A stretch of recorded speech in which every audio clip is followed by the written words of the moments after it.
பொள்ளாச்சி அருகே பூ பெய்திய மாணவி தனிமைப்படுத்தப்பட்ட விவகாரத்தில் கல்வி நிறுவனத்தில் பணம் பெறும் நோக்கில் பாதிக்கப்பட்டவர் செயல்படுவதாக கூறி 200க்கும் மேற்பட்ட ஊர் பொதுமக்கள் ஆட்சியர் அலுவலகத்தில் புகார் அளித்துள்ளனர்.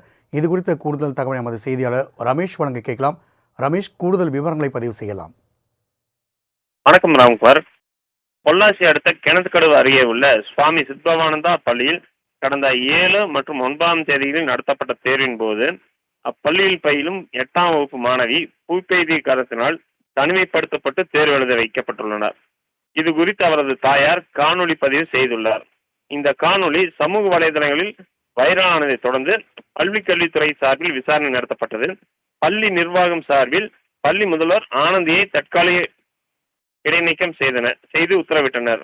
மேலும் இது குறித்து மாணவியின் பெற்றோர் நெகமம் காவல் நிலையத்தில் புகார் அளித்ததை அடுத்து பள்ளி தாளாளர் தங்கவேல் பாண்டியன், கல்லூரி முதல்வர் ஆனந்தி, அலுவலக உதவியாளர் சாந்தி ஆகிய 3 மீதும் வன்கொடுமை தடுப்பு சட்டத்தின் கீழ் 2 பிரிவுகளில் வழக்கு பதியப்பட்டது.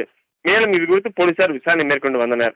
இந்நிலையில் இன்று அப்பள்ளியில் பயிலும் சக மாணவர்களின் பெற்றோர் மற்றும் முன்னாள் மாணவர்கள் உள்ளிட்ட 200க்கும் மேற்பட்டோர் பொதுமக்கள் சார் ஆட்சியர் அலுவலகத்தை முற்றுகையிட்டு மனு அளித்தனர்.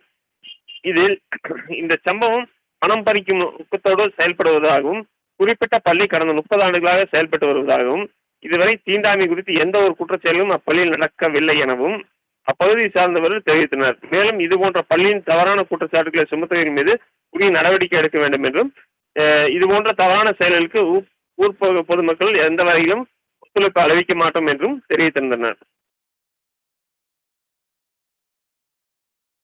ரமேஷ், ஏற்கனவே இது தொடர்பான வீடியோ வெளியாகிய நிலையில் பள்ளி கல்வித்துறை உரிய விசாரணை, அதேபோன்று காவல்துறை விசாரணை நடத்திய சில நடவடிக்கைகள் மேற்கொள்ளப்பட்டன.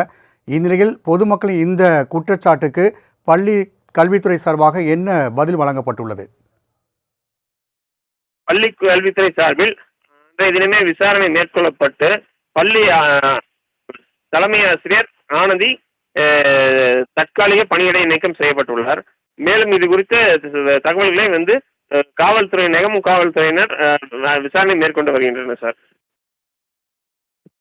ரமேஷ், தகவலுக்கு நன்றி.